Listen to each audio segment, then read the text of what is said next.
Hello friends, and welcome to a very belated video from my series Quick Thoughts On, in which I always talk about different stories from the rich Star Trek universe. 30 years and a few months ago, the next episode of Star Trek The Next Generation premiered, called Conspiracy, and these are my honest opinions about it. The first half of season 1 was pretty lame, the second half is much better. Thankfully this episode comes from the end of the second half. It is also a kind of a sequel to one of the earlier episodes called Coming of Age. Just like in the previous episode, the crew is looking forward to their vacation, but this time on the planet Pacifica.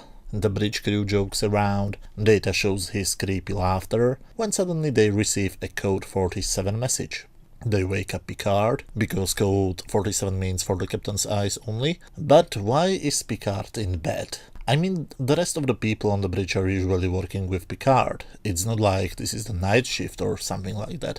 And when Picard accepts the Skype call, he sees his old friend Walker, Texas Ranger, who wants to talk to him on the mining planet Ditalix B about a threat to the Federation. So they change course and soon they arrive to Ditalix B, where they find 3 other ships on orbit. Walker Keel's ship, the USS Horatio, is one of them, so Picard beams down to the same place where the sensors report other 3 life forms and is greeted by something he didn't expect: a phaser aimed at him. Walker asks Picard some strange questions about their past, but he has a good reason for it. He is trying to find out if this Picard is an actual Picard.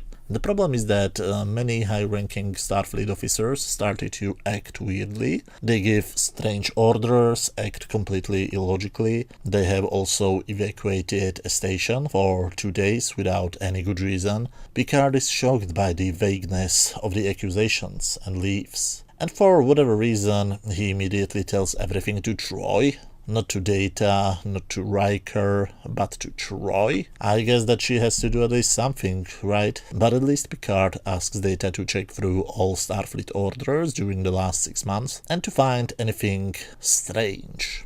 And Data gets a wonderful character moment during his interaction with the computer. Meanwhile, the Enterprise tries to get back en route to Pacifica, but they soon notice some strange disturbance in a near sector.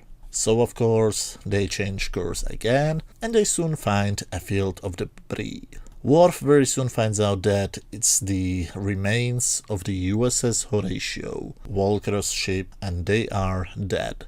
Picard finally starts to think that there is something strange going on with the Starfleet command, so he finally talks with Riker about it. Riker is just like Picard a few hours ago. He doesn't take the threat seriously because they don't have any real evidence. But Data enters the room in the correct moment. He reports that he has indeed found evidence that supports the theory that someone tries to take over the most strategic posts of the Federation. Picard decides to go back to Earth, so finally in the penultimate episode of the first season we visit Earth. And how does it look like? Well, it looks like stock footage from Star Trek 4. A bit disappointing. I would actually love to see how does Earth look like in the 24th century. The ship is then hailed from Earth by 3 admirals, a Vulcan, a white man number 1 and old white man number 2,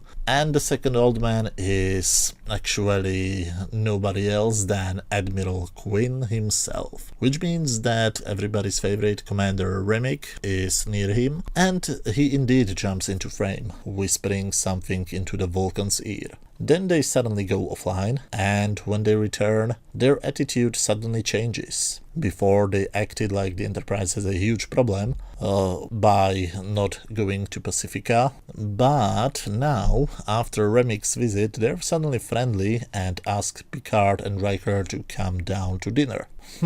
That's not suspicious at all, right? Even Admiral Quinn requests that he wants to first go to the Enterprise. Picard allows it, because he thinks that Quinn is still one of them and wants to warn Picard or something. But when he beams on board, Picard immediately notices that something is wrong with him. Back in Coming of Age, Quinn warned him about the dangers in the Federation, but now he's suddenly full of energy and he claims that Picard simply misunderstood him. Picard is now sure that something fishy is going on, orders Riker to stay with Quinn and forces him somehow to get to Sick Bay, where Dr. Crusher can check him, then come back to him, and he meanwhile beams down.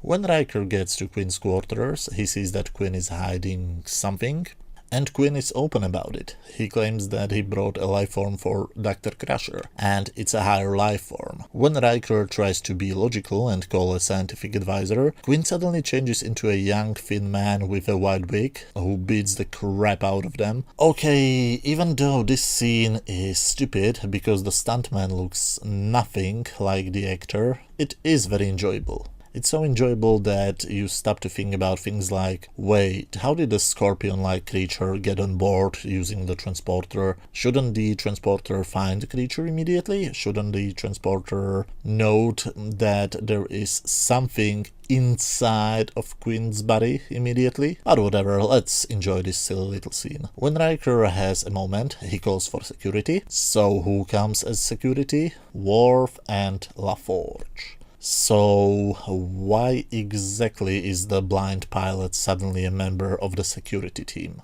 Worf running there makes perfect sense, but why is LaForge there? When they get to the quarters, Riker is unconscious, and Quinn tries to trick them using the oldest trick in the book. He pretends that Riker slipped and hit his head. Wow, is Quinn a wife-beater? That's the excuse they use. But when LaForge tries to check him, Quinn suddenly throws him through the door. Wait, how is this possible? Shouldn't the door automatically open as soon as LaForge approached them? Ah, whatever. Now Quinn has a chance to fight a Klingon. And he beats him too. Well, that's embarrassing to get beaten up by an 80-year-old man, but thankfully Beverly comes there. But why? I don't remember anybody calling her, or did I miss something? She does what every doctor does to a patient. She repeatedly shoots him with her phaser until he loses his consciousness. Weird strategy. I wonder if she used the same strategy to end fights between Wesley and other boys. So back in the 80s, the butts of the three men were saved by a woman. And no fan ever complained. I think that episodes like this one should be mandatory for all of the people claiming that Star Trek Before Discovery was sexist towards women, and that all of the people who hate Discovery have objections against strong female characters. When Beverly gets the chance to check the Admiral back on Sick Bay, she notices a small tail hanging from his neck. She calls Picard and tries to explain to him that Quinn has been possessed with an unknown life form, but the only thing Picard wants to know if she can remove it. And despite being warned, he still goes to the diner as planned. I mean, this man has balls.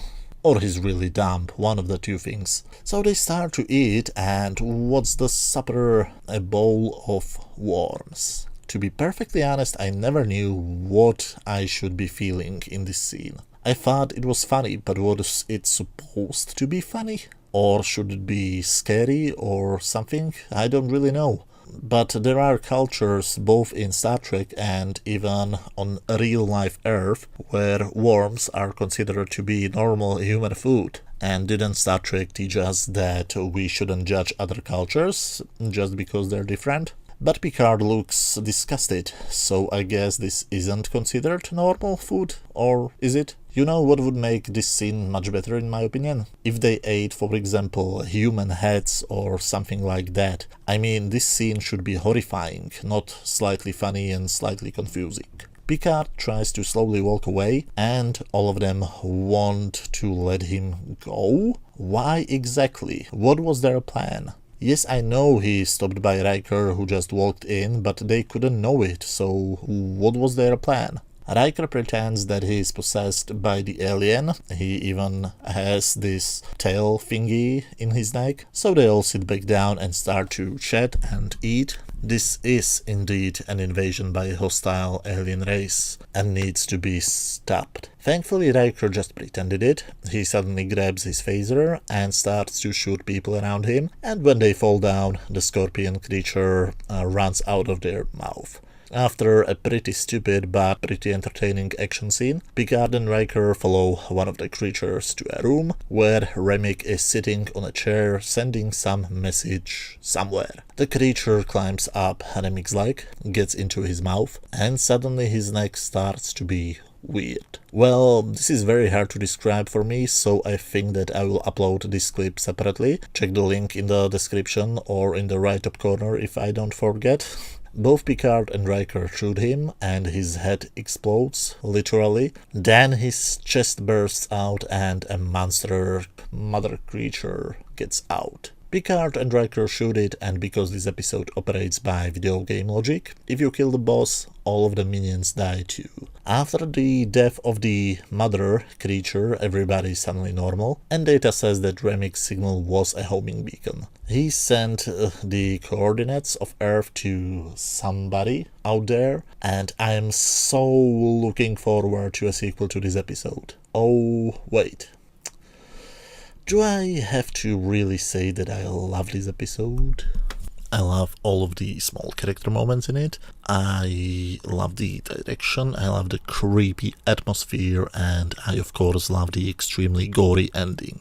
I remember when I've seen it for the first time, I might have been something like 10 or 11, it shocked me, but at the same time I loved every single second of it. It was like riding around a car accident. You know, you should not watch, but you can't help yourself, you must watch. So I was really looking forward till the rerun, and then, well, let's say that the scene went differently from what I remembered. During the rerun, the scene ended with Picard and Riker shooting at Remick, and then it cut directly to the next scene where Picard explained in his voiceover that they had to kill the creature, and every single time I've seen it on TV, on different channels, the episode was edited like this. I actually started to think that I have only imagined the gory ending, but then the full ending was released on the early 2000s DVD set, and later of course on the Blu-ray set. So that's interesting. Was the ending too much for European TV stations? Was the ending ever edited on American syndicated reruns? Anyway, it's not perfect. There are a bunch of illogical things, a bunch of plot holes, and some of the action scenes are more funny than exciting. It has probably something to do with the fact that originally the plot was about an actual human conspiracy, but Roddenberry hated the idea that the perfect people from his Starfleet utopia would ever conspire. So the writer added the most interesting part of the story, the body-snatching aliens. It's just a pity that this never had a proper sequel. I would love these creatures to come back to the Star Trek universe. Unfortunately, we won't get something like that. So, on my standard scale from 0 to 10, where 0 is complete garbage, 10 is a masterpiece, and 5 is just average, I would give this episode 9 out of 10. It's almost perfect, and I would even go as far as to say that this was the best episode of the first season. I genuinely love it, and I loved rewatching it again. But as always, those were just my opinions. Feel free to let me know what do you think about this episode. Do you love it, hate it, or did you think it's just average? If you like this video, please hit that thumbs up button, and if you have some free time, check any of the other videos on my channel. Thank you very much for watching, and see you very soon. Bye.